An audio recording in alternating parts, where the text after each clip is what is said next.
He's got 10 minutes of interesting information about the scenario there in terms of the relationship between the dressing rooms and the park, the proximity of the fans at Bordeaux, but I'll not preempt what you're going to say.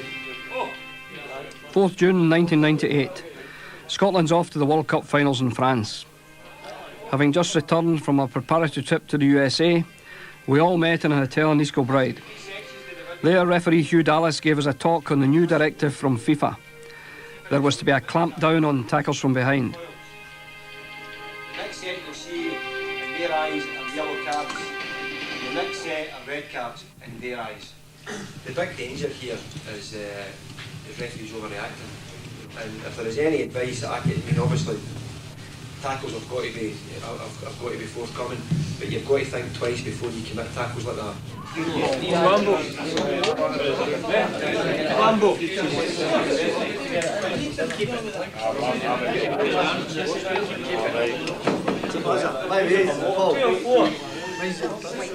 An unusual kitting out session.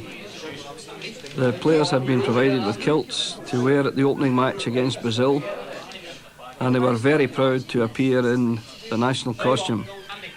Even the lads who are based south of the border, in fact, in particular, the players from England. The quicker we do them, the quicker we get dinner. He's watching. You're hanging out. No.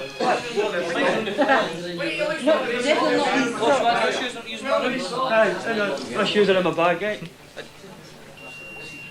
And once everyone was fully clothed, it was time for the official photograph.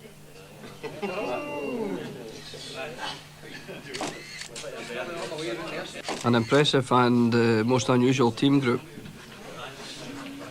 The players signed the frames of the photograph, which they'll be given as a memento of their appearance in the World Cup.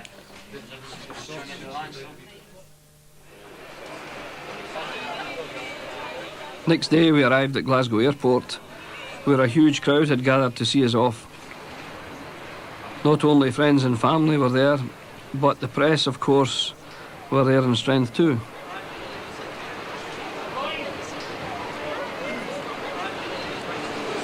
Reports coming in from your spies about, quite apart from the results, how they've been getting on? Well, we've had comprehensive reports in the day, but my colleague Craig Bown was out there. Everyone wanted snaps, even with the young players who were brought along to help with training. Once in the terminal building, it became an impromptu press conference with the Scottish daily journalists. Our hotel in Saint-Etienne. The advance party, headed by security advisor Willie McDougall, already there and awaiting the arrival of the team. We received a very warm welcome from the staff of the hotel.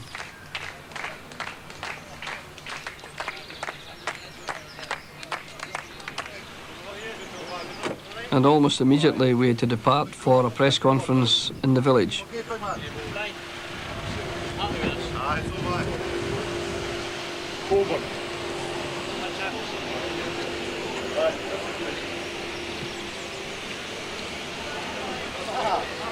In addition to the Scottish media, there were others from the world press.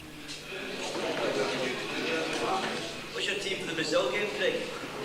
The team will be chosen early at the start of the week. Players will go first and it will officially be announced at the required hour and a half before the kick-off.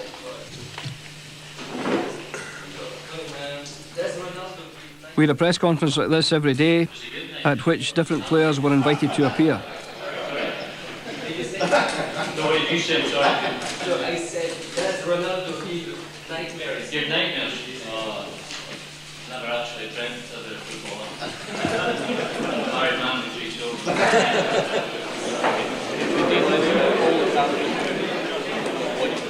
We wouldn't bother turning up.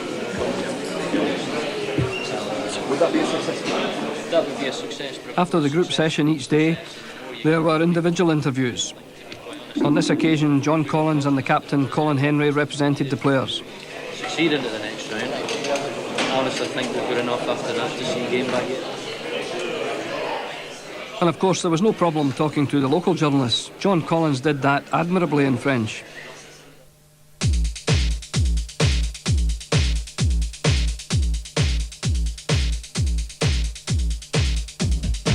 Down to work at last at the superb training ground in the village.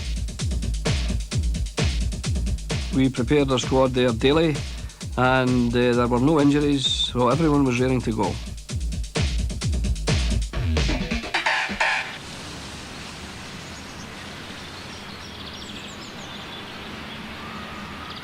Christian got up to date with the news from home.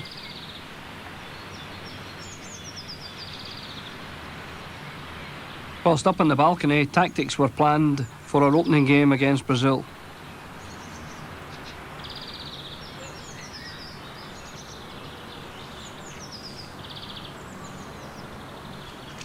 The tactical moves were first of all drawn up in paper and then put into practice on the training ground.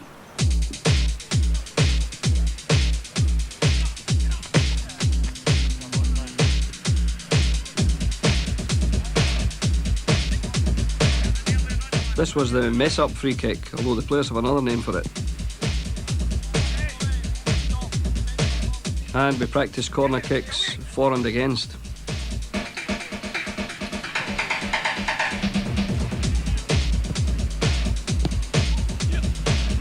It took repeated practice, as it always does.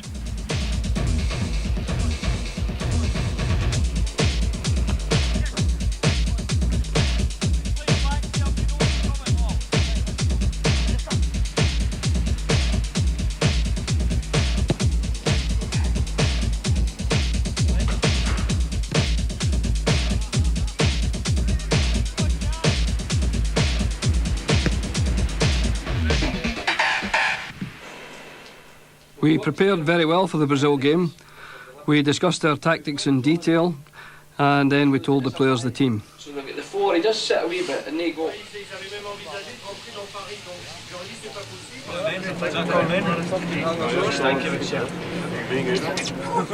The lads had a laugh at the mugshots on the accreditation cards. The photographer certainly wasn't very popular.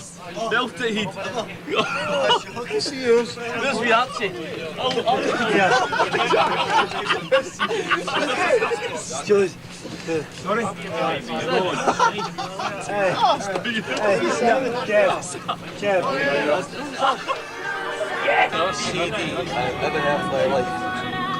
Christian wasn't too happy with the music he had to listen to on the bus.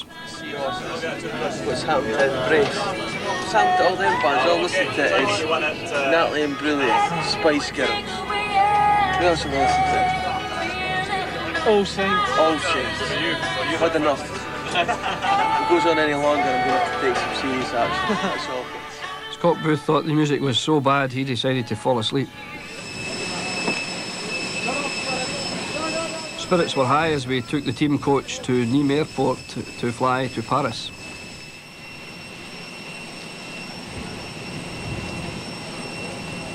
Well, here we are in Nîmes Airport, waiting to board the plane for one of the biggest games in the history of the World Cup. I think all the boys are looking forward to it. We've had a right good night, good laugh, and I think they've all settled down. And it doesn't look as if there's any nerves around.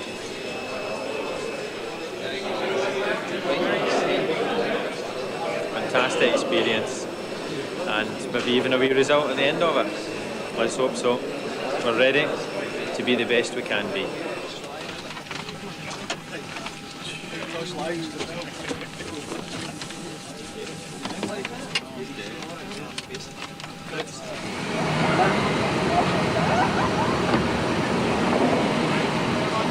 Okay, Luke.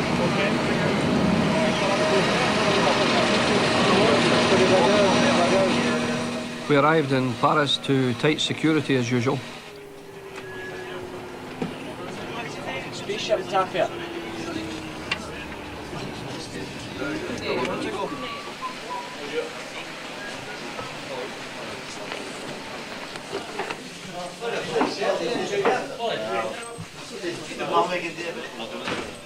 The players were impressed with their first view of the national stadium at Saint-Etienne. Nice to see you. I've seen a lot of TV of you. Are you? Everywhere. You see the stomach? Fine. Eh? Everything okay? Okay, yeah. Is David here? No. Okay.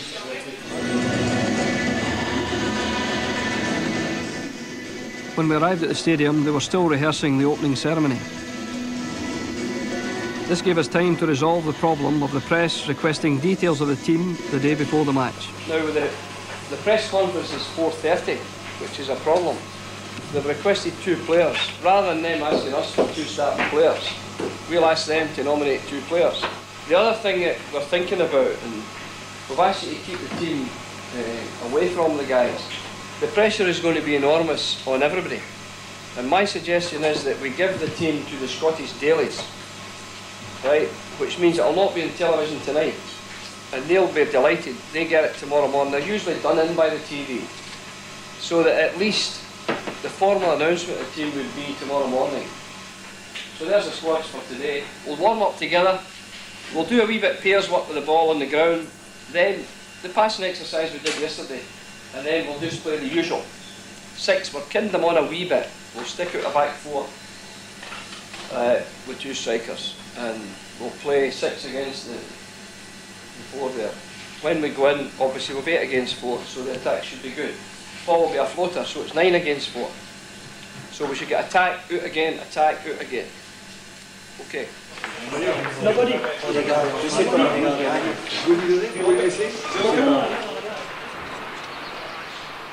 On the pitch for the first time, Pip Yates conducted the warm-up.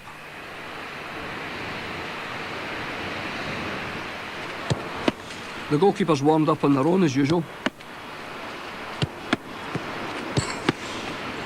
Obviously this is my 3rd visit to the stadium. I was here to see the opening match and the opening of the stadium, which was in a very cold January day if I recall, and the pitch was frozen.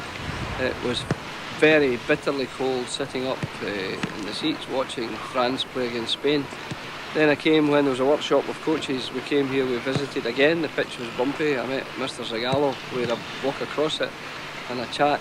But now, as you can see, the place is magnificent, and the players are looking very, very healthy. They're looking well. They're ready for the match tomorrow and looking forward to it.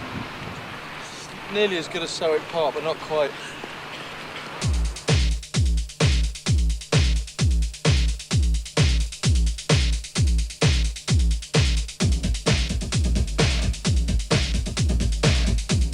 The players were working on familiar passing exercises.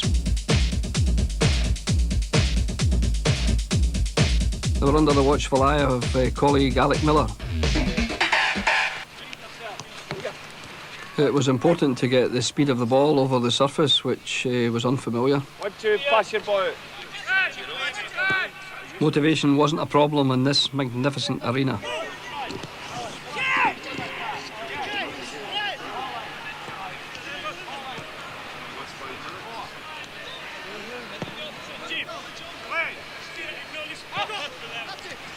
The players were all in great shape, but for one. He knew he'd be sitting on the sidelines. Gary McAllister was suffering from a knee injury and was in the squad to give the lads the benefit of his vast experience. But what did he think of our chances against Brazil? Francis tomorrow. Yeah, be upset. Opening game. Would be nice. Wake up! Well done. Lose the ball.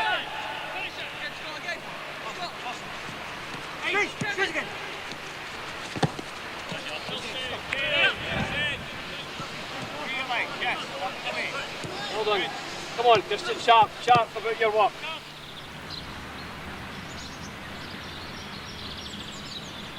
We arrived at our impressive hotel at Saint-Etienne on the outskirts of Paris.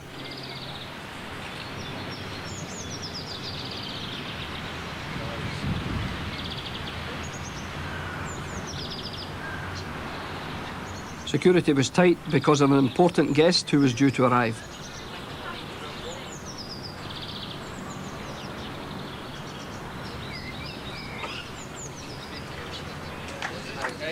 The Prime Minister duly arrived with the Vice President of the Association, John Macbeth. Right, great to see you all. So, Well, I hope so with you tomorrow. The whole country's behind you. I'm sure you're going to do well too. It's a great place to well,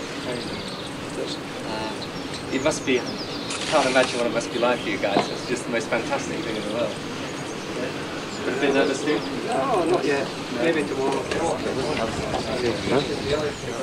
The Prime Minister met all the players and he certainly impressed them with his knowledge of the game.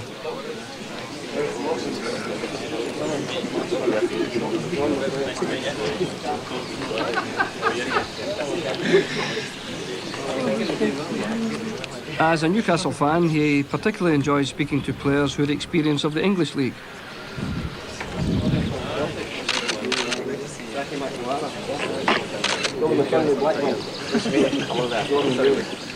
He seemed to spend a long time with Gordon Jury, of course, remembering him from his Chelsea and Tottenham days. Doing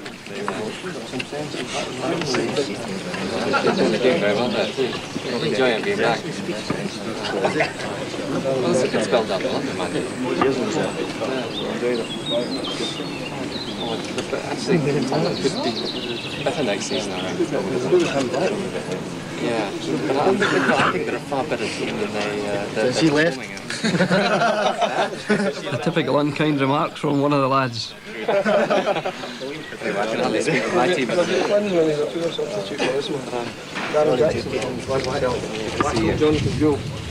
Yeah, absolutely. Yeah. We'll give you some tips, I think. They're not here, are they? Paul Lambert. He seemed to know all about Paul Lambert following his success in the Champions League with Borussia Dortmund. That was good. Very nice. Yeah, that was nice. It was actually a nice piece, wasn't it? Where was it? It was there or somewhere. And an envious remark to Paul about the good press he was receiving. John Collins from Monaco. Yeah, great to see you. So you'll be telling them about all that. He can speak the local language here, so I depended on John quite a bit for the translation. Are they all, I mean, that's mind you, the Monaco team's got good, isn't it? Having worked in Paris himself, the Prime Minister appeared to have quite a lot in common with John Collins. Did you speak it before you came? No, not at all. You know, because I used to, when I worked in Paris for a short time before I became a lawyer, and I used to come out to Chantilly to see the racing club when I was a tourist. You know, that's a fantastic place. I learned it very quickly. I had a full-time tutor. Did you? What made you put you? Well, it's when you speak it that you know, I didn't really speak it until I actually came here. I spent some time. I wouldn't emulate it, actually. You could speak it better. Tom Boyd from Celtic, captain of Celtic, George's champion. Matt Elliott from Leicester City. Hello, good to see you. Neil Sullivan, Wimbledon. Good to see you. Leighton, our experienced Yeah, that's right. What was it? Is this the fourth one? Fourth one. Yeah. Very honoured. Yeah, so you got another 4 to go after this one. Again, the Prime Minister showed his knowledge when speaking to our oldest player, Jim Leighton. Are you the oldest? I mean, I probably shouldn't say this to you, but I mean, are you the oldest? Oh, yeah. He's even older than the player in the coaching staff. Well, it's the experience that counts, that's the thing. Craig Bown is from Glasgow Celtic. From Tottenham, Colin Calder. Yeah, nice to see you. Just been paying a compliment to the team guys back there. I reckon they're going to do better next season. Could we do worse? Well, look, my team's Newcastle, so we've got a few problems too. And some words of encouragement for Colin Calderwood of Tottenham. We'll do better. You're right, we will do better. Yeah, you will do better because the players are all there. It just hasn't gelled together. But anyway, I think, although a self-confessed Newcastle supporter, the Prime Minister was very knowledgeable, particularly about the players from the London clubs. So why don't we get our media friends out of the way and then we can have There's one other photograph they want to take. All right. One, but before we do that, could I just say that the team, we're delighted that you thanks very spent much. the time to come here. Wish us luck. All right. 3 of the senior players presented the Prime Minister with a shirt for each of his 3 children.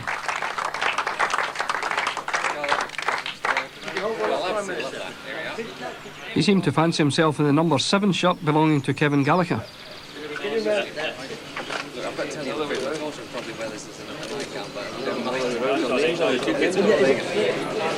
When the official part was over, he went inside to have more informal chat with the lads.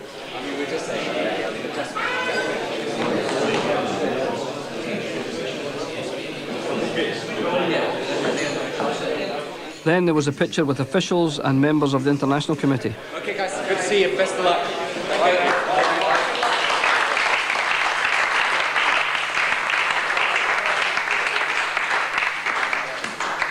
And spontaneous applause for the Prime Minister as he left.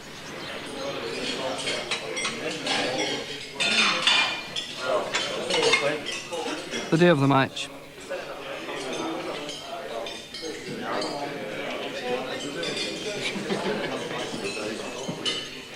To give them energy, the players ate a carbohydrate-loaded meal.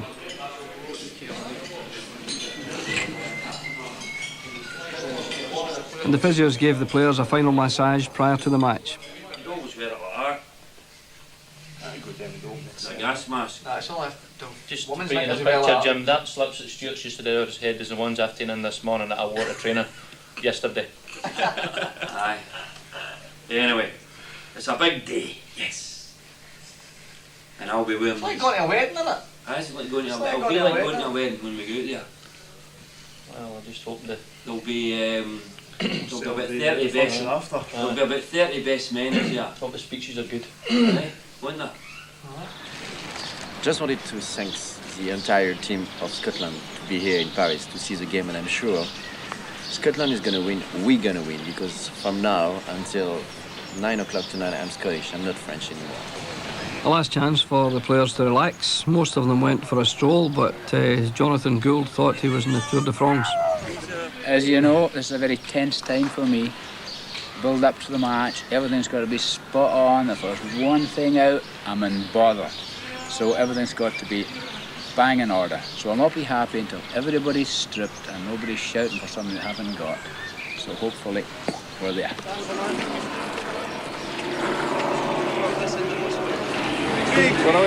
Okay. It's okay. Yes,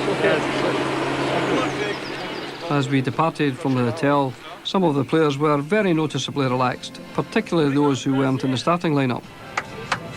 I'm not as nervous as the rest. I can relax on the bench. But others were slightly nervous. There are these fax messages. There's one from the rugby team in Sydney in Australia. Very good. Very good of them, from Arthur Hasty. So brilliant. There's Gordon Strachan, Scottish Liberal Democrats. Of course, we've got the SNP and the Prime Minister this as well yesterday. Colin Montgomery, golf professor, Scotland's top golfer. Brilliant. He's going to be here, it says. Yeah, he's coming. Sean Connery says he's coming as well. Yeah. So these are just the ones that came this morning. A lot earlier in the week that we haven't brought, but we'll be showing these to the lads that listen. There was a great deal of goodwill in our way from Chantier to the Stade de France. We're very optimistic. I think there is a good feeling among the players at the back of the bus, and of course terrific initiative wearing the kilts to the game. I think that'll take a trick, and of course the guys are so proud to wear them. Even English-based players. I saw two giants coming in wearing kilts. Big Matt Elliott and his roommate Neil Sullivan, and they look very proud. And of course their goalkeeping coach looks a bit overweight in his kilt, but Alan Hodgkinson is very proud, he says. He's wearing the kilt also. So if that gives us that wee bit of inspiration, you never know. I think there's a calm assurance about the group here. Certainly Alec and I are confident in their ability, and we trust them to give a performance which I'm sure will delight Scotland.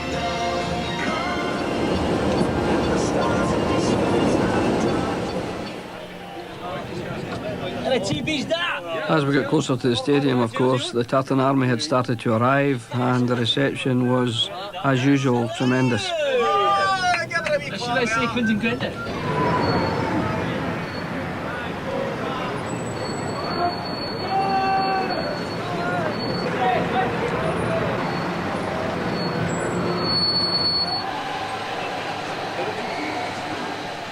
We arrived at the stadium about 2 hours before the kick-off, and this was the first public sighting of the players in their kilt uniform. It went down very well with everyone.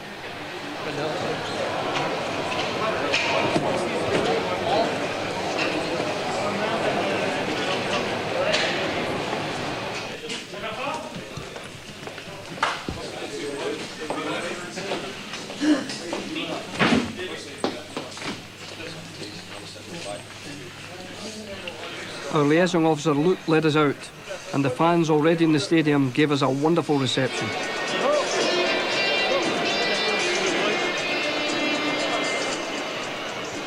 The members of the Brazilian staff looked on with envy.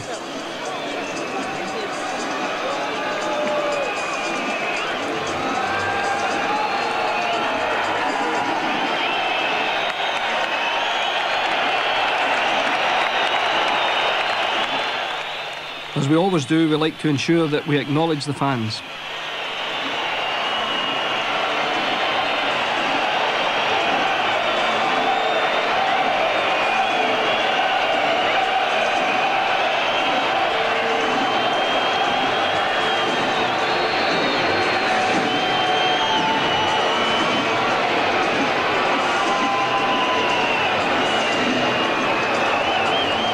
Colin Henry went to meet his family and was a most welcome visitor.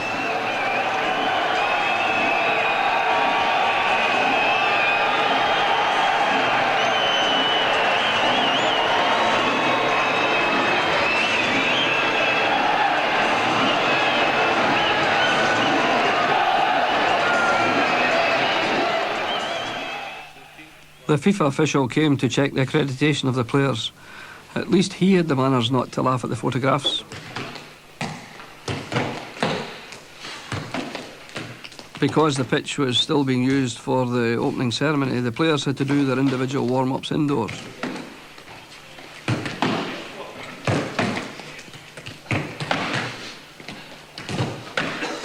They were working in the specially designed warm-up area, each player operating his own personal warm-up.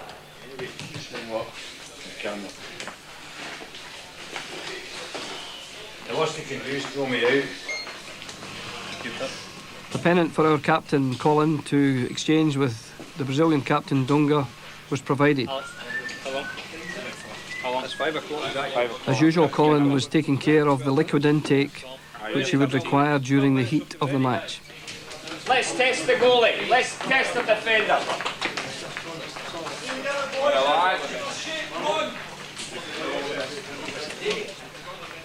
There's an exchange of handshakes from everyone prior to every international match, and of course this one was no exception. Okay, boys! Take it out there, get it all! Come on! Stick together, boys, help each other. Let's have a go. On the bench! Honestly, first 15 minutes, let's have a go at them. Everything's fresh. Free kicks, throw-ins, try and achieve getting the ball in the box early doors. Well, lads, let's go, eh? Come on! It was a tense moment when everyone left the dressing room for the match. Come on in, lads, come on! Some have superstitions, such as Darren Jackson, who always likes to be last out of the dressing room. Hey, get the sister! No! Come on! No, the field was this way, Colin. Good one, Colin.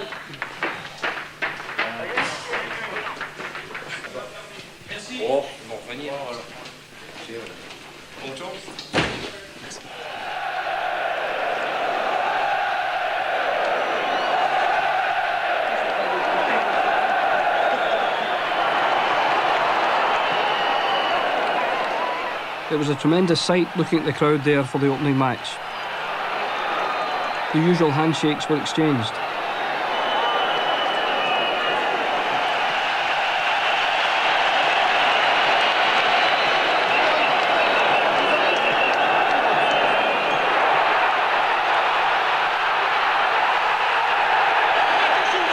We kicked off in impressive fashion, but things could hardly have been worse for us. A goal for Brazil in 4 minutes. It's always very depressing to lose a goal early in a match. And when a goal is in 4 minutes, scored by the world champions, it makes you feel most despondent.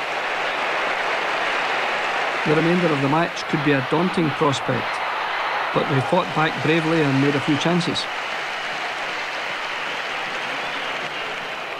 In this attack, Gordon Jury accidentally collided with Taffarel in goal.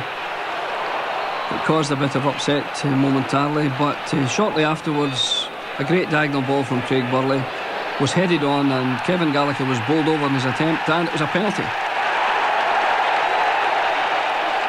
Everyone delighted and excited, of course, and John Collins, with great professionalism, great expertise, slotted the kick. It was very special for the Scottish fans assembled in numbers behind the goal. They had a grandstand view of our goal against the world champions. The players were obviously delighted, and we felt at that point that we were back in business.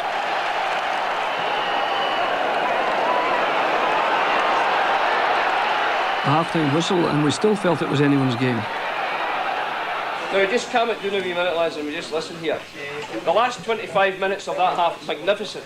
We've always had to claw our way back for a goal behind. Why do we have to do that? This half, get the goal ahead and then we can play with time. Now that'll come from balls quickly up to the front. If we have a few passes in the middle, then into the channels. Every time him or Kevin, Dookie or Kevin have had a ball through, the back men are struggling. Aldair's no fit. So the ball gets put up to them earlier, far sooner than we did for the first 20 minutes of the game. Brilliant character coming back after losing a goal so early against them. Christian, you've got to believe that you can knock it by him and run. He elbowed you after the ball once, we didn't get the foul. We'll get it if you keep doing it. Hey, at the start, okay, a wee bit nervous start, but I'll tell you, you've all come over that. Concentration all the time. And although we say keep possession, sometimes if we have to give it up, throw it in a corner. Throw it in a corner and give possession away there. We don't want to be brave losers. Hey, confidence, come on! We're going to win! Come on, believe it! Come on.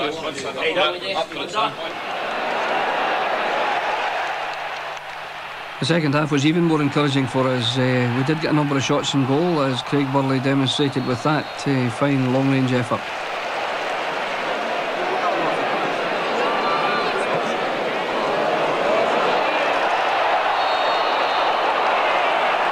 And on other occasions when we were looking dangerous, the Brazilian goalkeeper was in fine form.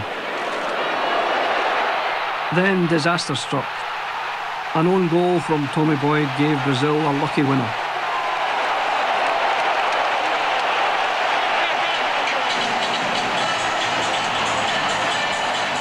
We didn't feel the goal against was deserved, and naturally everyone was quite despondent.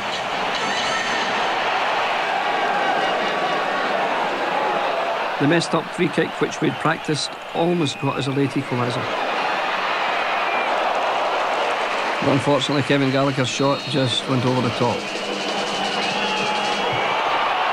And a final free kick from John Collins, followed by a great shot from Craig Burley, again failed to get the elusive equaliser.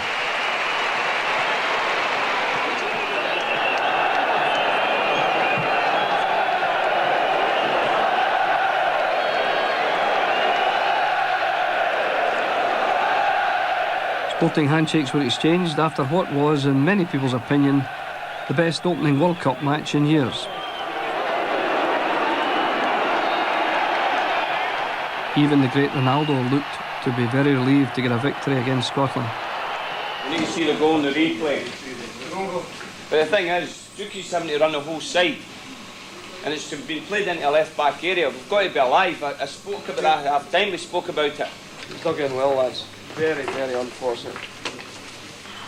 We've got to get the heads up, win 2 games, which is very much within our capabilities. I think a great deal of credit to our team for a good performance. It's a game we should never have lost. We don't lose normally goals from set pieces, and to lose from a corner kick in the early start part of the game I thought was most uncharacteristic and very slack. Then we came into the game and controlled it for the remainder of the first half, last 25 minutes anyway of the first half. Second half we started confidently and we were very assured, and at no time did they get really behind us. They had 1 or 2 long range shots, and I'm afraid the second goal, their own goal, was a killer blow to us, because I was so sure that although undeniably Brazil are a better team, they certainly didn't deserve to win the game. I thought the least we should have got was a draw from it. And the only time in which they were in control of the game was after they scored a second goal. And quite clearly, you can pass it around and look good and look like world champions when you go 2-1 ahead.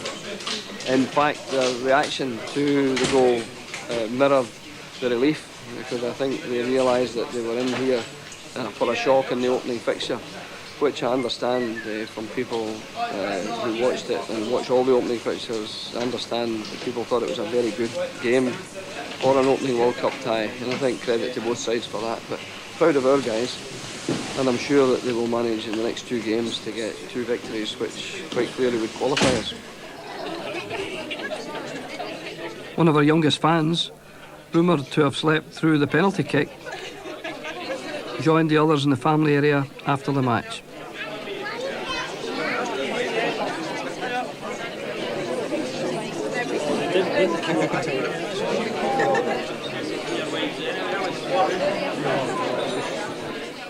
This was a very good arrangement. Some of the players hadn't seen their family for quite a long time. They had been to the States to prepare, and they had been here for a week. They welcomed the opportunity, but the meeting was all too brief.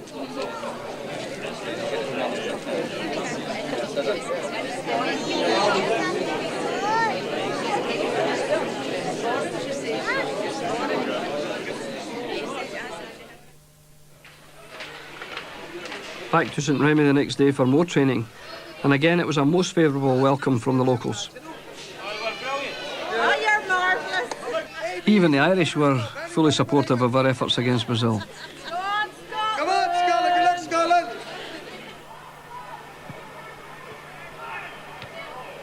After the warm down, Gary McAllister in the orange top refereed a full-scale practice match. This was much to the delight of the press and the crowd.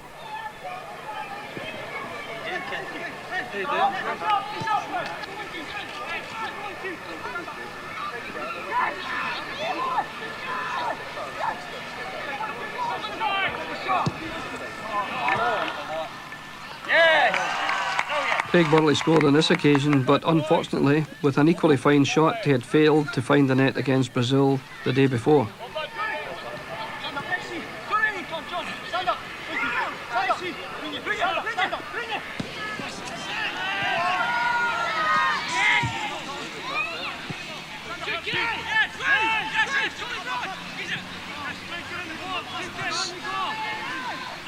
We found something to smile about, but it certainly wasn't that way against Brazil.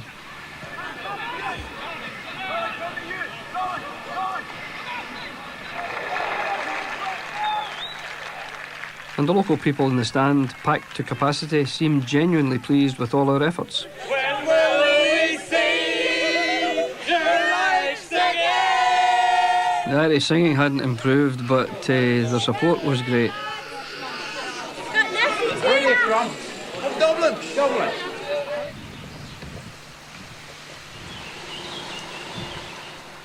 And back to the hotel for some well-deserved relaxation.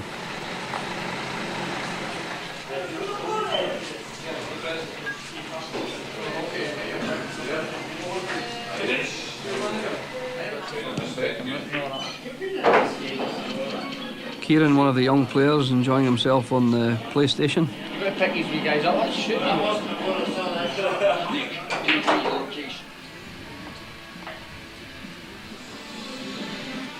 And it was time for relaxation after the exertions of the last 24 hours.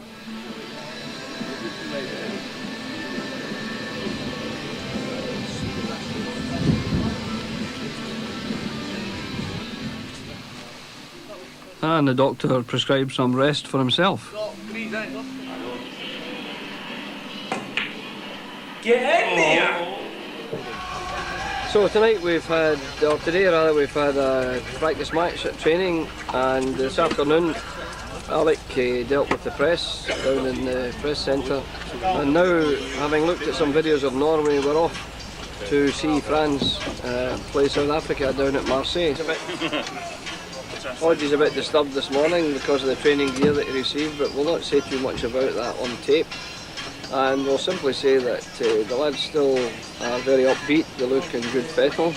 Alec Miller's team was comprehensively beaten this morning, and he was shaking hands with me at half time because he was 1 up, but the referee, Mr McAllister, gave an offside goal to his side, who were never in the game actually. So we had a comfortable 3-1 victory, and it was so bad for Alec that Collins scored with a right foot penalty. I think the referee was bought by the manager. I think the manager had 2 sleepless nights after his defeat the other day, and he had to speak with the referee during the night to try and get him to sway decisions his way.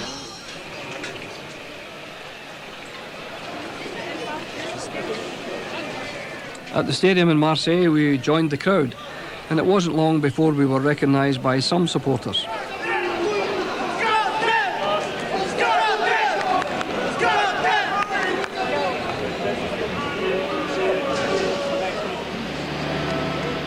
And some of the security staff wished to have their photographs taken with our players.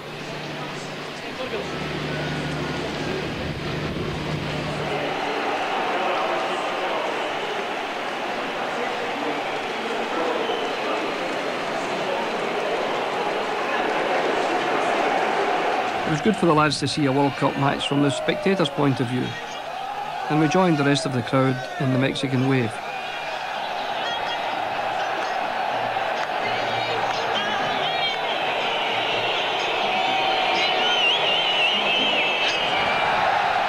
It was our hope that later in the tournament we would be playing in Marseille, so we looked with interest at all aspects of the stadium.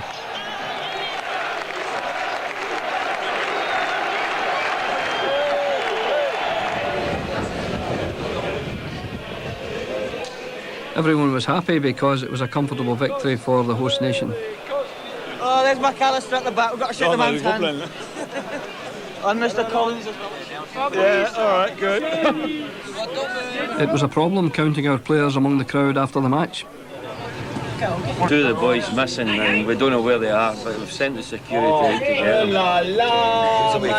Anyway, I think we can still win without them if they don't turn up before next Tuesday.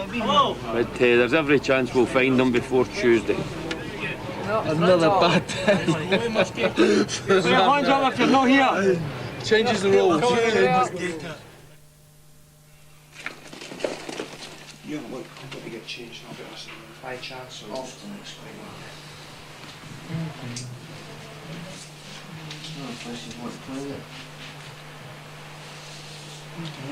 Our physiotherapists were very busy throughout the entire tournament, especially prior to training sessions. Scissors. Sweet, yeah. I wondered why he was getting dog's piece. Poor guy. No, I've never bad days. I used to play at Marseille. Oh. Even in the warm-up, the boy came to collect the ball. That's right, Up our end. Physio Eric Ferguson was very meticulous as usual in his attention to blisters. The players the previous evening had been very impressed when they had seen the South African rhythmic warm-up. What do you think? So there's a bit of a debate about the form of warm-up that we should be using. 25 minutes, he said, and it always goes to an hour and a half. And what? Is that right, Colin? 25 minutes training session. Ends up an hour and a half. It's a warm-ups. It's the warm-ups. Two warm-ups. warm-ups. Here? Ah, it's a warm-up. Is it? It's a African warm-up. Ah, good. Played well, eh? That takes the strain off me. Aye, we need to get that. Big man thinks it's the warm-up. We need to get that introduced. I forgot. 3-0 and then.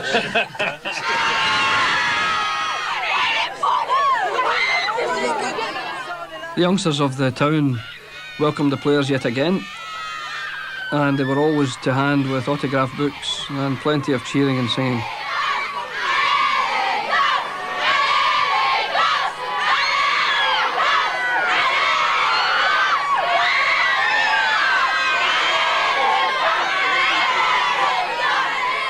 It was very flattering to hear them sing Alele Kos, and the players responded in the usual fashion by taking time to sign autograph books and to chat with the youngsters. My favorite person is Mr. Brown! Some very shrewd young ladies there. And again, a day of rest was prescribed, and I think the goalkeeping coach had a hard day. Craig Burley was one of the favourites in our pool competition, which ran throughout the World Cup.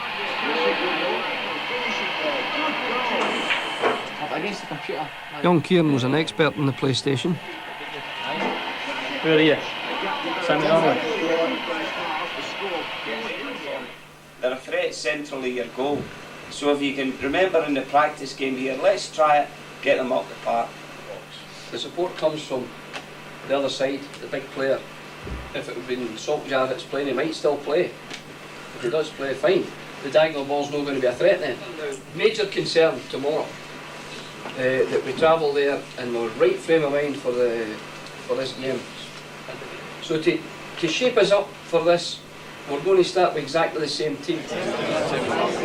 On Sunday the 14th, members of the Scottish media were invited to share a buffet lunch at the hotel with the players.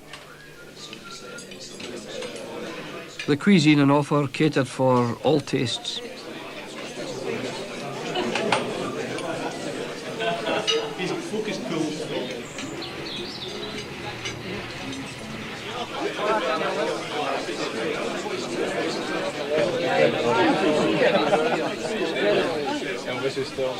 John Collins to acknowledge 50 caps, and Darren Jackson, after 25 caps, were given medals by the President, Jack McGinn. The only thing I can suggest is that he comes in and plays me. They've never ever done that. But what we think is, by leaving our three, as we've explained to you, we're releasing Craig Burley to play in there. Colin Calderwood can come there if need be, but we want Craig there when the high ball comes, if possible. Right, and that's a simple shift. A simple shift, and Jacko in there, playing forward. What I did do was put out a team to play against us. Where the attitude of the guys not playing has been brilliant. And what we're trying to do is, rather than put Booty or Sid up the front, we put Big Matt up there. And we just keep more Berg and Egan and Johnson and Bornaway. So we go out with that shape. We want Tosh to deliver a few. Right there, and we'll let him deliver a few, so that Christian Daly must get back goal side when you see that threat on, right? Tommy will be in there, Colin Calder will be there, and of course Craig Burley will be back in there. And if everyone's switched on here, as we should be, it's half an hour job.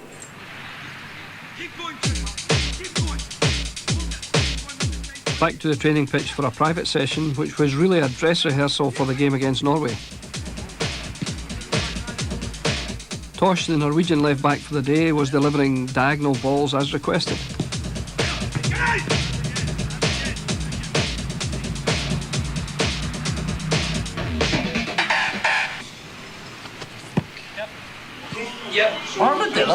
Afterwards, Jonathan Gould was getting a massage while he caught up with the news from home. Just about there. Tell porcupines for money. That's a good way. But you Trek still don't want him. No, I don't. I will get you again tomorrow. You're right, isn't it? Are we playing tomorrow as well? We're playing tomorrow as well. No, you're right, Stuart. It's not. You get Goldie in to see the gaffer. So, Gaffer Boothie's been the best finisher in the last 10 days. When you press on it though, but it's more middle. Dr. McLean was looking at a scan of a muscle injury.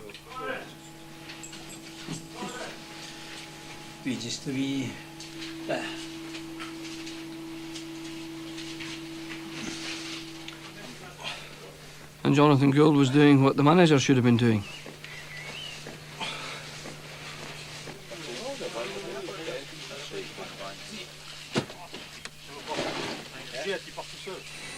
Supervised by security advisor George Dixon, hampers were packed for our trip to Bordeaux. We've travelled to Nîmes again to go on this short flight to Bordeaux, where we arrive at 12:30 in time to get to the hotel for lunch and then watch the England game, the opening game from Marseille, England and Tunisia. Thereafter we'll go training to the stadium, come back for dinner, and that should complete a rather relaxed day. The guys are in a relaxed frame of mind, ready for the big build-up for tomorrow's match when we play, obviously, in Bordeaux against Norway. So everything looks comfortable at the moment.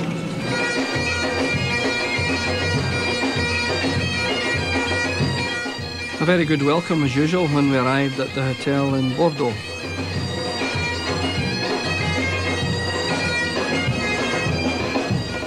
The Macumba band made sure that the players felt very welcome and very much at home.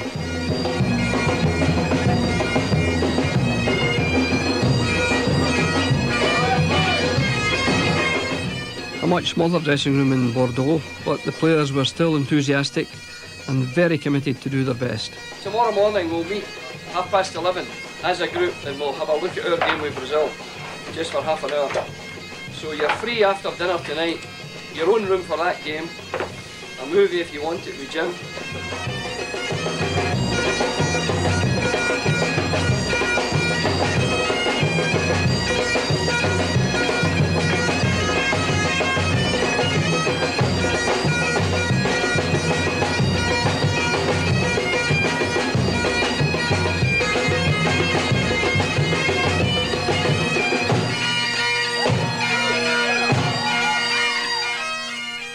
It's a nice stadium, good condition, weather not too hot, so I would imagine that tomorrow we should have a very good game, a good European game, Scotland and Norway, and players ready for it. They're impressed by the facility here, so that's always a good thing when the players look at the place and they're happy with it.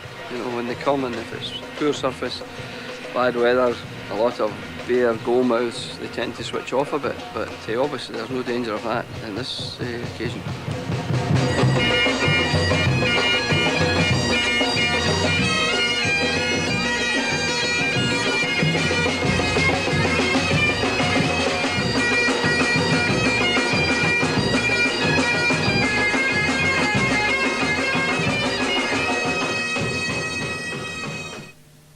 Last-minute information was received about the likely Norwegian lineup. Yeah, that's good for us. The team meeting on the day of a match is always very important, and this was no exception. We've got to prepare professionally for this, and it will be a vital game because we get the points tonight. We're then going into major qualification stakes, and it's energy, it's cooperation, everybody up for it, and everybody wanting to put the shift in, and I mean we're not in any doubt the outcome of that, and as I say, you deserve it, and the punters deserve it as well. You as well. You're a long thrower. I think Norway will beat the Scots 3-1. We will win 2-0. 1-0. I'm sorry, big zero. We will win 2-0. 1-0 Scotland. 5-5. For good friends.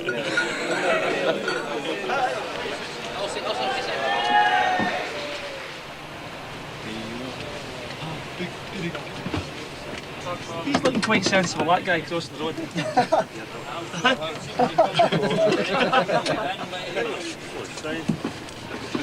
We're going to the Norway game, and we feel very assured that the team's prepared well, they've got a determination about them, and if the medical staff behind have done their job, we should be okay, because the technical people have. It's up to the medical people. I'm a bit worried about their lack of efficiency on occasion. I'm more concerned with the Bordeaux wine maybe, but we'll see. Dull. Still, it looks as though it could just maybe rain.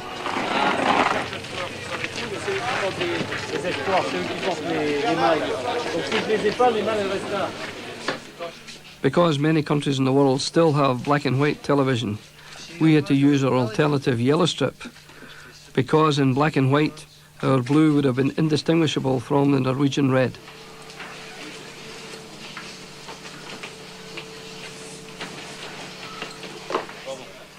Again, the accreditation was carefully monitored. 5. Number 3. Boyd. Thank you.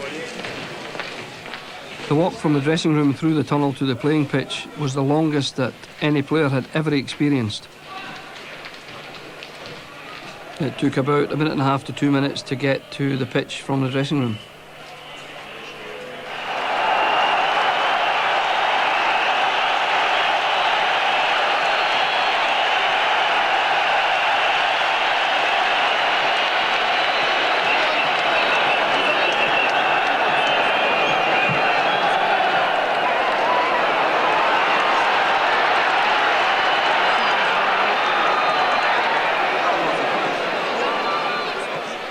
We started very well in an atmosphere which was tremendously positive, and Christian Daly had a narrow miss with a header in the first few minutes.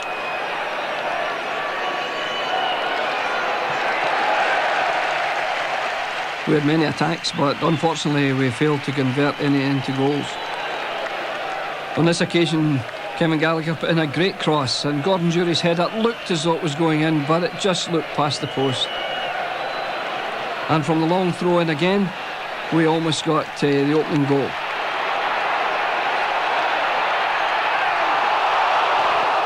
We were looking for a penalty, but the referee decided that it was outside the box.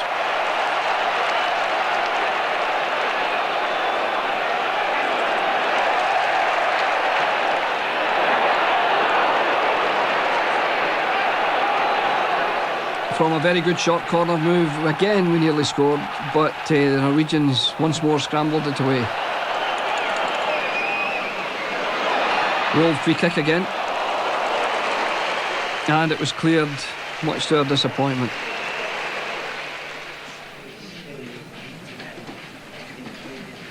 It took so long from the pitch to the dressing room, there was less time to impart half-time information. But we made the best of it.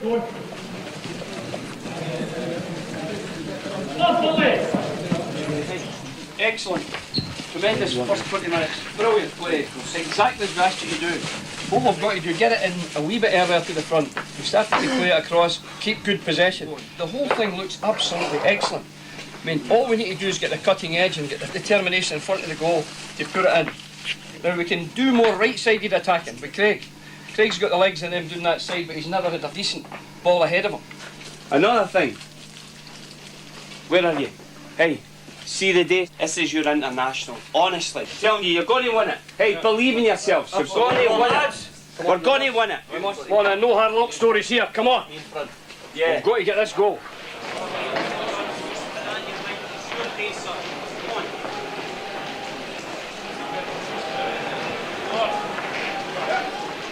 It was a very positive Scottish team which took the field for the second half, but little did we think we were going to lose a goal in the first seconds. A bit of bad defending allowed the Norwegians to score with a dangerous cross to the back post. But we fought back bravely, we made many chances, but still failed to score.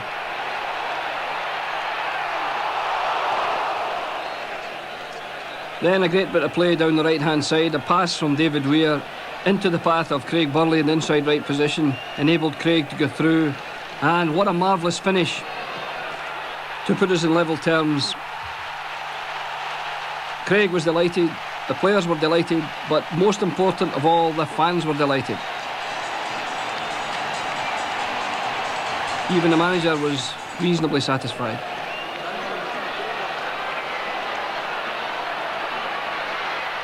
Still we fought to try and get the winner, but again the Norwegian goalkeeper was in inspired form, and we ended up with a rather disappointing 1-1 draw.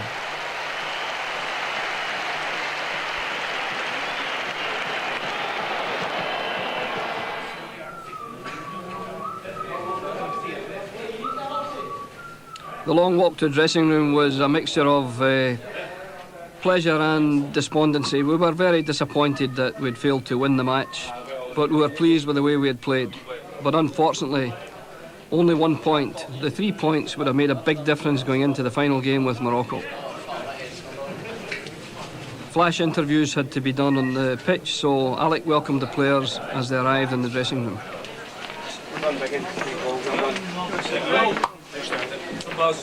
Magnificent performance. Now we can still do it. We victory against when we go up there having to win, we'll win. That's the top team in Europe at present, and you've given a doing to. Believe in yourself, honestly. It's there for us. It's there for us. Colin Calderwood, who was taken off injured, visited hospital, and it was found that he had broken his hand. What to do in Colin's best interest was the topic of discussion. Our administrative people met with the medical team, and it was decided to send him back to London for surgery.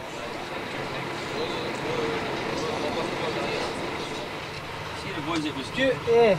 Oh, see the boy that was giving him instructions. It was a very disconsolate Colin Calderwood who walked towards the bus, knowing that his World Cup participation was over. The next day was a day off, Some members of our party took to sightseeing, while others went for a game of golf.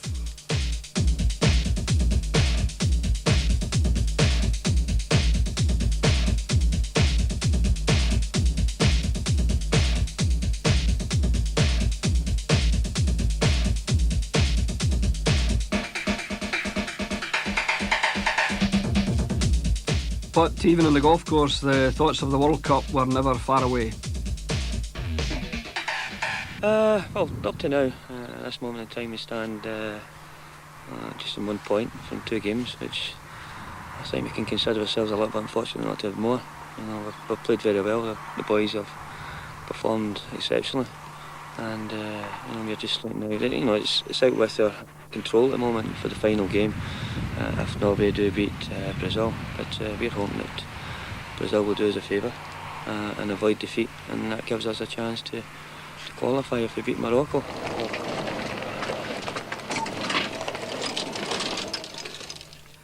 Then, of course, it was back to training, back to work the next day.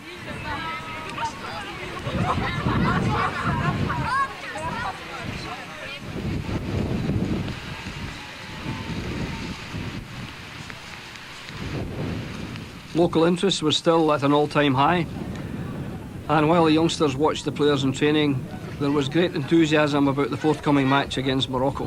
Collins, it's the best player of the team of Ecosse. Yes. A real treat. The local kids have been taught Flower of Scotland.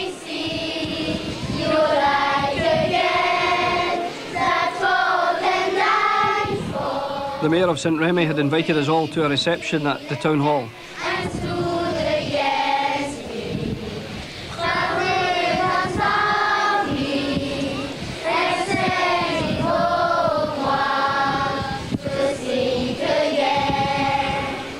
It wasn't that they'd forgotten the words, but there was a bit of humming, and we all joined in.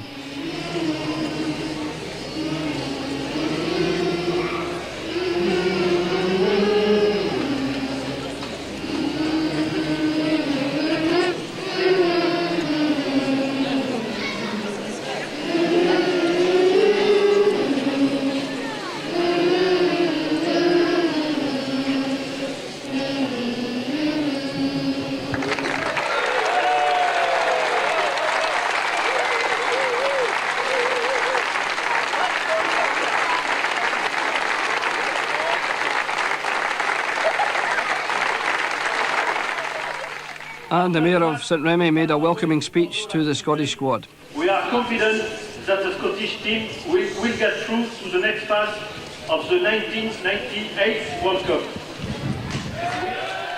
Who's the cowboy in the black?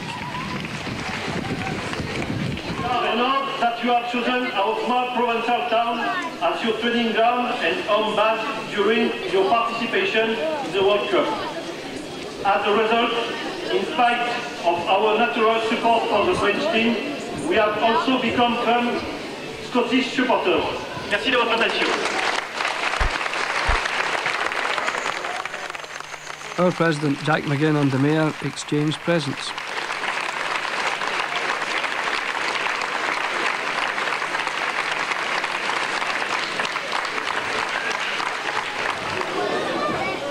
The formalities over, we all went inside for a delightful buffet.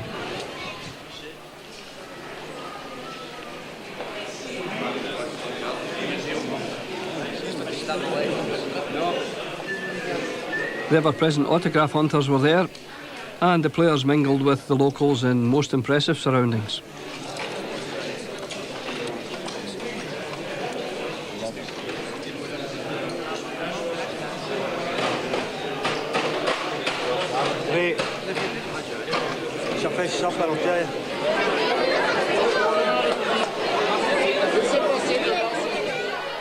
Returning to the bus, the players had to run the gauntlet again of many autograph hunters.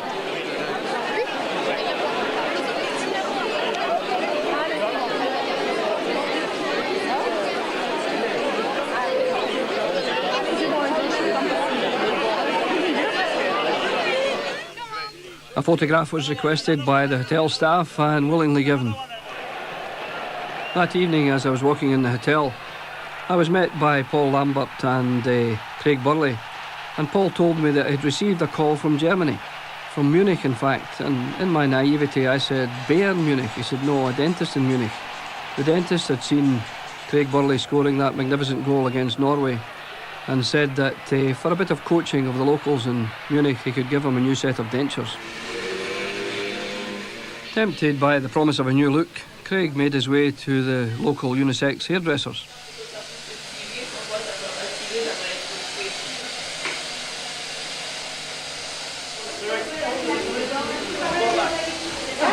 My wife's going to kill me. And I'm in a hairdresser's and not one person can speak English and I'm having a blonde haircut. I think I'm in big trouble. We'll see after. We have delivery.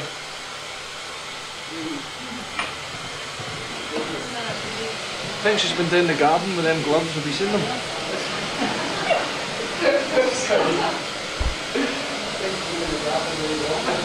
I think she just unblocked the toilet with them. Don't know.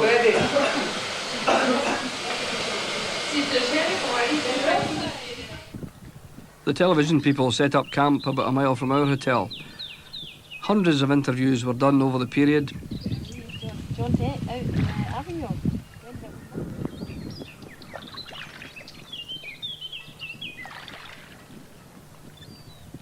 Played Brazil. And not to be outdone, the players started interviewing each other.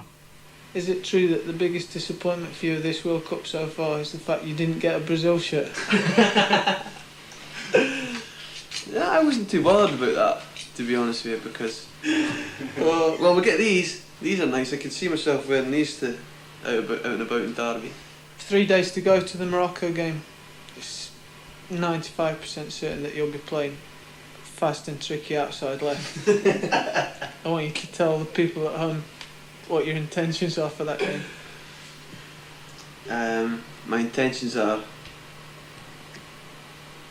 although I've been playing centre-half all season, I intend to not defend one bit against Morocco and to just go forward at all costs, because we must win the game, and I'm going to leave it all to Tom Boyd, who will be playing behind me, to do all the defensive work, and I'm putting the pressure on.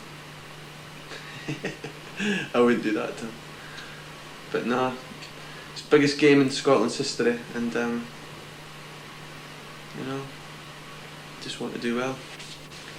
Just want to be able to run for 90 minutes non-stop.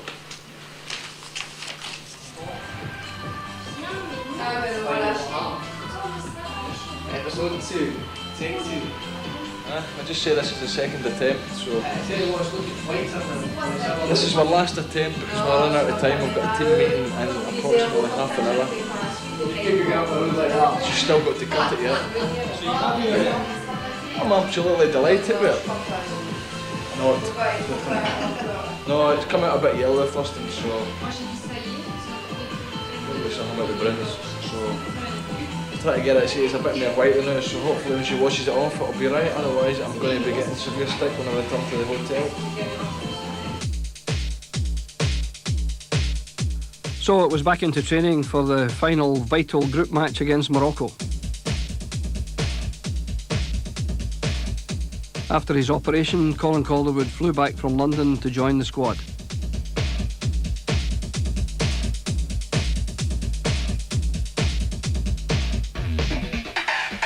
There was a cross went into the box and someone was behind me. I was just trying to block him out a wee bit. He nudged me and I fell over, and as I fell over, I turned round a wee bit, and I think their left winger's knee hit me in the hand, and I knew straight away that something had broken. It was fairly painful. I'm clinging on to the World Cup by the coattails of somebody at the minute, but it's taken me a long time to be involved in one of these, and I must admit it's been a great experience so far. Obviously it's a horrible way to go out, but it would be the pain would be eased if we can get a win in the next game. If we qualify, then all self-pity will go out the window, and it'll be a massive achievement for us all.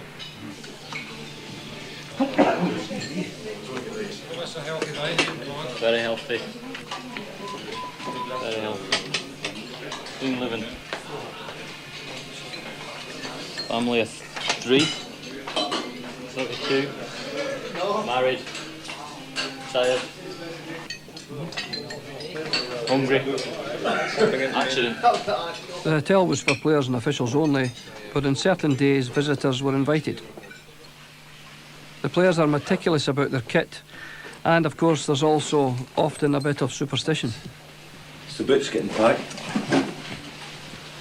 Lord under jersey's been with me since I was started off at Aberdeen, way back. It's full of holes, you can see. Number 4's been done 3 times. Even when I left Aberdeen, Terry Scott, the kit man, used to send me a number 4. That's been with me for 20 years, it doesn't get changed. Shin guards, gloves, contact lenses. I've got 3 sets of contact lenses. The physio takes a set out with them for each game. Hopefully they won't be used, hopefully there's the one set that gets used. This is the hardest time.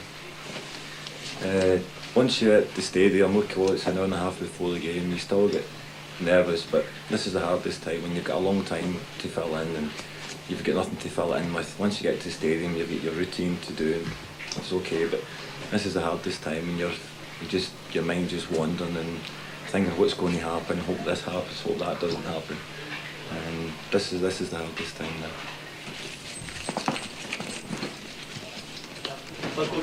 Then it was off to Saint-Etienne for the next game.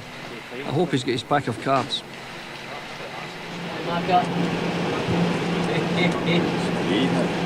Well, as you can see, we're in the bus, and or the coach as they call it, and we're on our way to link up with the flight to Saint-Etienne for the final group game against Morocco.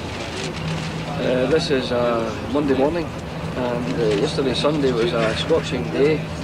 We trained once in the morning after church at 11:30, and we know that some players and staff went to church, and we hope that they may have the assistance of some divine intervention when we play tomorrow night, because the Moroccan team looked quite sprightly in their 2 opening matches.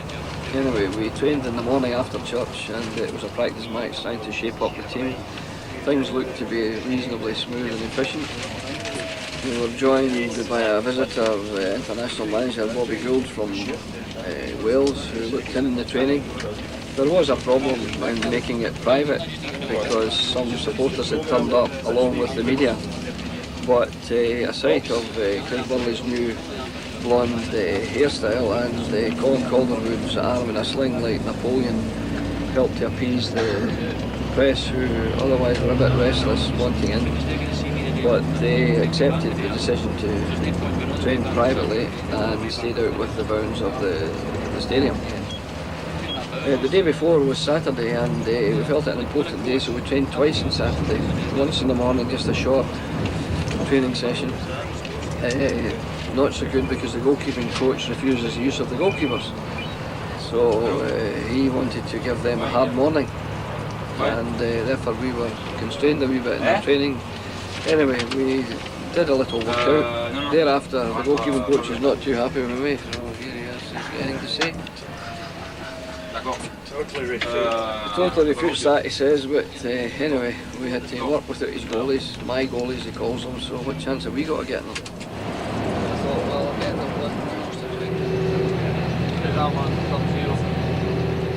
Colin joined in the card game, although he didn't have the best of hands. Yes,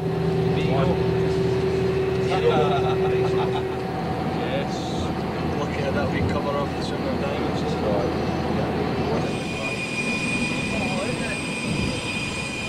There was always a bit of hanging around waiting in airport lounges, but it was usually filled by a chat with some colleague or a member of the Executive Supporters Club.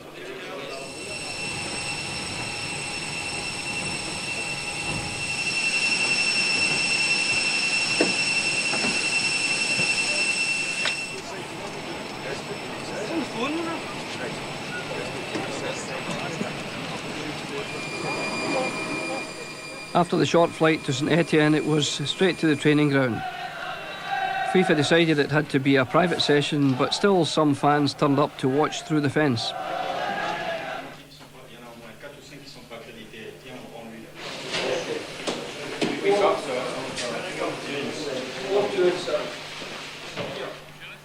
Kevin Gallagher was trying various pairs of boots to get the appropriate studs for the surface. Scotland had played here, of course, in the past, in November, against France in a friendly, but still it was important to get the feel of the surroundings. Yeah, no, I'm sure it will be. We then travelled to our hotel, which was to be our base overnight prior to the match against Morocco. This gave the players the chance to catch up with their families and friends before the team meeting. The level of experience we've got here, and you've got far more experience, far more professionalism than these guys. Allez le bleu français. Foncier. Foncier? Yes. French is not that good. I've been waiting for 3 weeks and they can't even teach me one word. On va gagner. I was just saying, you don't know a plant because they're good plants if they don't tell you they're plants. Right?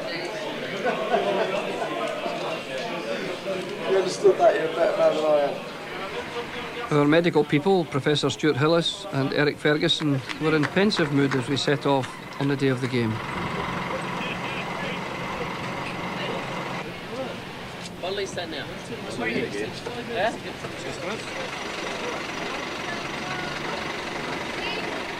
This was to be Craig's first game sporting his new blonde hairstyle.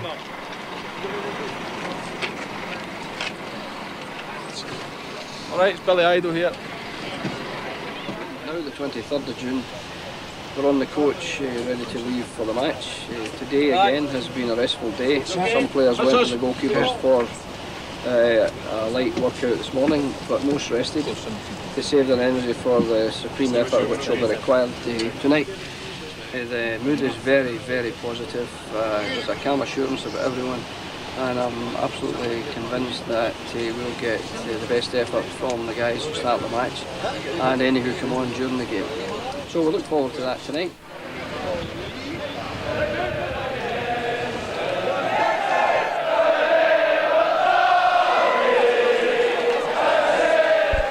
As usual, the Tartan Army was out in force and in full voice.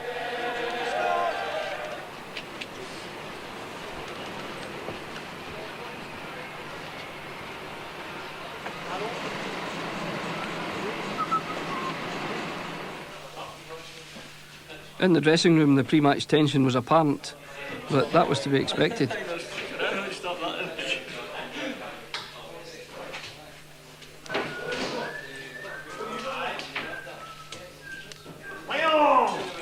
Dr. John. As always, the atmosphere in the stadium was electric when yet again we had our marvellous support.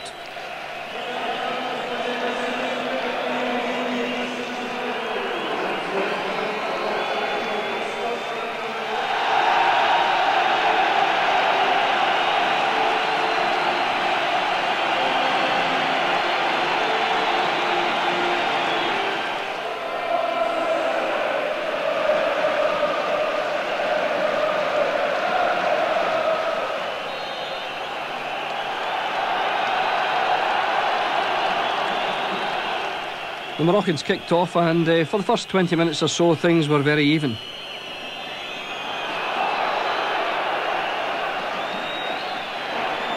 We had one or two chances, many of them inspired by Christian Daly on the left.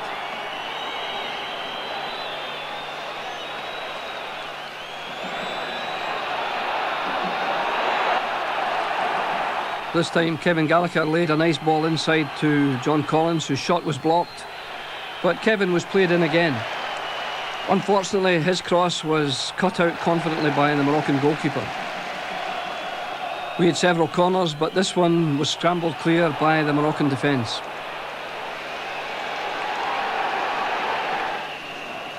But still, we kept up almost incessant pressure until the half-time whistle.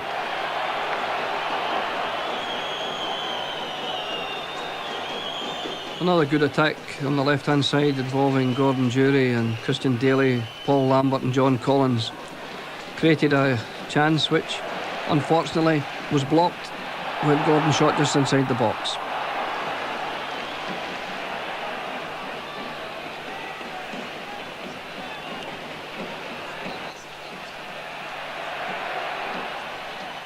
Jackie McNamara put over a tempting cross which was headed clear. Yet another free kick was confidently clutched by the keeper. But disaster struck when a ball sailed over the head of Colin Henry and it was dispatched brilliantly into the net at the near post.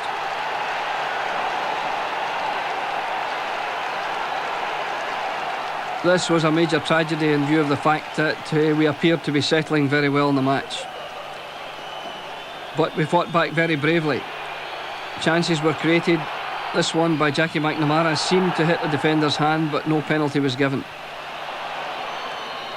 A long-range rasper from Gordon Jury sailed narrowly past. And still the game was flowing towards the Moroccan goal. Craig Burley has a good lay-off inside and Kevin Gallagher chips it into the goalkeeper's arms. There was attack after attack in the Moroccan goal, but still we couldn't get the elusive equalising goal.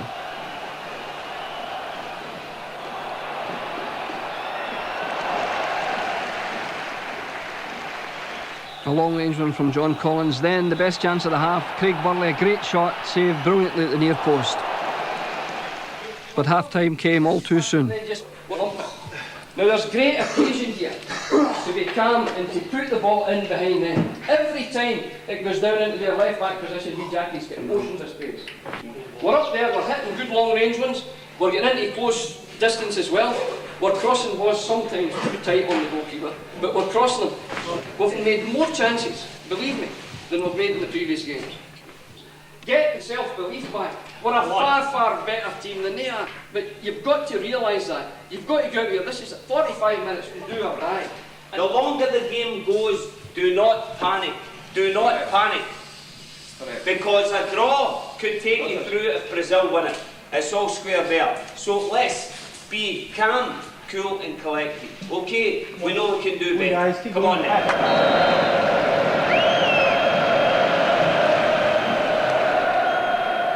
We kicked off in the second half very well and again looked to be in a threatening position. But once more we were caught out at the back and a long ball over the top was finished rather fortunately, I felt, but the Moroccan team were 2 up and it was an uphill struggle from here.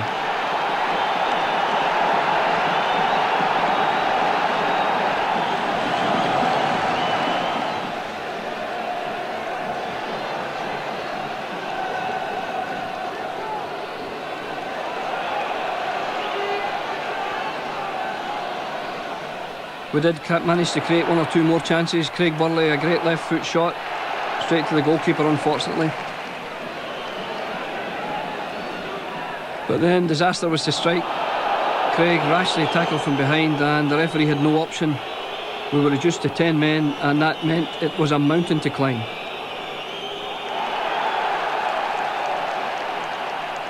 Hadji was very sympathetic to Craig.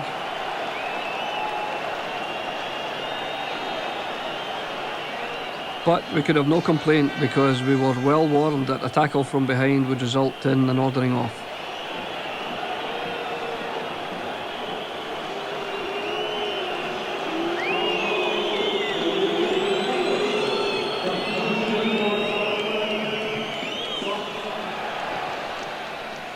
We readjusted tactically, but still we managed to have some good goal-scoring attempts. Even with 10 men, we created chances.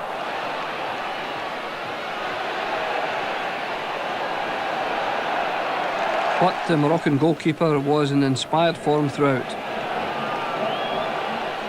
But finally, disaster struck when, from just inside the box, a deflected shot gave Morocco a 3-0 victory.